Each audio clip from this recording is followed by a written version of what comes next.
श्री कुंदकेश्वर महादेव शिवालय शिवलिंग स्थापना व प्राणप्रतिष्ठा सोहळ्यानिमित्त भव्य शोभायात्रा संपन्न।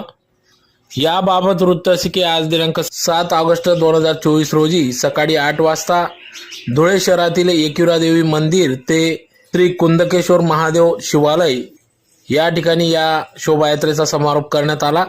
तर सदर शोभायात्रा ही सकाळी 8 वाजता श्री एकविरा देवी मंदिरापासून या शोभायात्रेस सुरुवात करण्यात आली।